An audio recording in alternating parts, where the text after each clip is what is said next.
जैसे डूबते को तिनके का सहारा होता है और हम और आप जब कष्ट में होते हैं या संकट में होते हैं तो अपने इष्ट को, अपने भगवान को, अपने ऊपर वाले को याद करते हैं, वैसे ही जब जब भारतीय जनता पार्टी और नरेंद्र मोदी जी कष्ट में होते हैं तो वो अपने सबसे प्रबल शस्त्र ईडी को निकालते हैं और हर उस राज्य में भेजते हैं जहां पर उनकी करारी हार होने वाली होती है, बौखलाकर और घबराकर।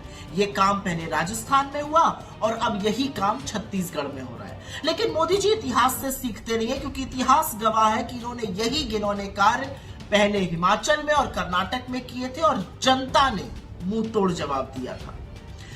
तो क्योंकि महादेव ऐप का एक झुनझुना बजाया जा रहा है, पहले उसके कुछ तथ्य सामने रख देते हैं।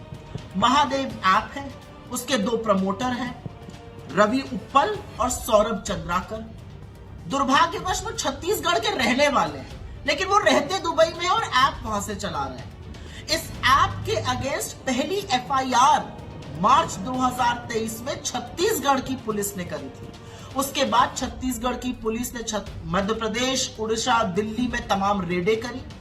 करीब 70 से ज्यादा केस रजिस्टर हुए, 450 लोग गिरफ्तार हुए, 191 लैपटॉप, 860 से ज्यादा मोबाइल फोन, 41 लाख कैश में, 1.5 करोड़ के एसेट, बैंक अकाउंट्स में टोटल मिलाकर पैसा 16 करोड़ सीज किया गया। लेकिन क्योंकि छत्तीसगढ़ पुलिस का दायरा सीमित था तो छत्तीसगढ़ की पुलिस ने, छत्तीसगढ़ के शासन ने केंद्र सरकार से कहा कि रवि उप्पल और सौरभ चंद्राकर दुबई में रहते हैं, इनकी गिरफ्तारी की जाए और ऐप को बैन किया जाए।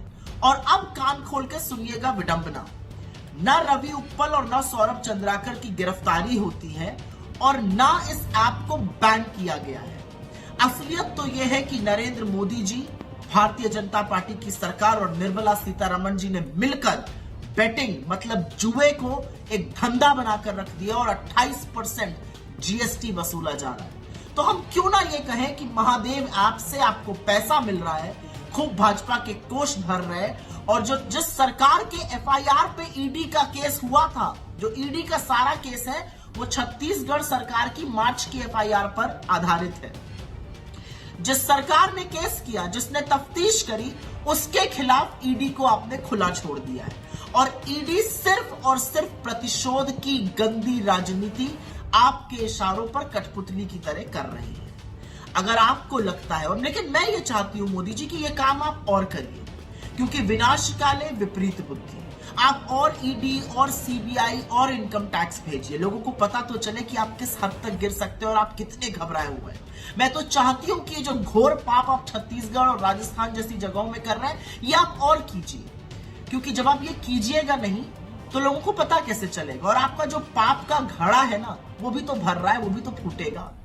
खैर, मुख्यमंत्री भूपेश बघेल के खिलाफ दुष्प्रचार करके, उनके आसपास के लोगों के पे रेड करके, फर्जी केस बनाकर, जबकि एक भी पुख्ता सबूत आपको अभी तक नहीं मिल पाया है, ये ईडी ने खुद स्वीकारा है। और अब एक व्यक्ति को खड़ा कर दीजिए और कुछ भी कहलवा दीजिए उससे मुख्यमंत्री के खिलाफ और फिर नीचे लिख दीजिए कि नहीं, इसकी अभी जांच होनी बाकी है। सोचिए अगर 10 लोग खड़े होकर ऐसे ही आपके खिलाफ बोलने लगे और उसकी जांच बाकी है लिख दिया जाए।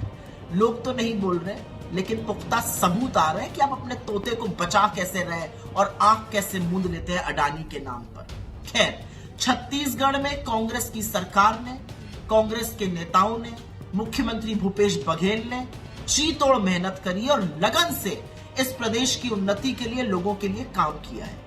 तो आप और हथकंडे अपनाइए, आप और अवरोध पैदा करिए उनके लिए, आप उनको और दुष्प्रचारित करिए, क्योंकि जनता उसी शिद्दत से उनको अपना आशीर्वाद जरूर देगी। मेरा अपना मानना है कि जो आपकी फर्जी गारंटी आपने कल छत्तीसगढ़ में लॉन्च करी है, वो भी इस घबराहट का हिस्सा है। लेकिन कोई बात नहीं, ईडी, सीबीआई, इनकम टैक्स आपके सबसे प्रबल घटक दल है। लेकिन याद रखिएगा, घटक दलों की उपयोगिता तभी तक है जब तक लोग आपके पास वोट देने आए। छत्तीसगढ़, राजस्थान, मध्य प्रदेश, तेलंगाना और मिजोरम, हर जगह डिब्बा गोल होने वाला है।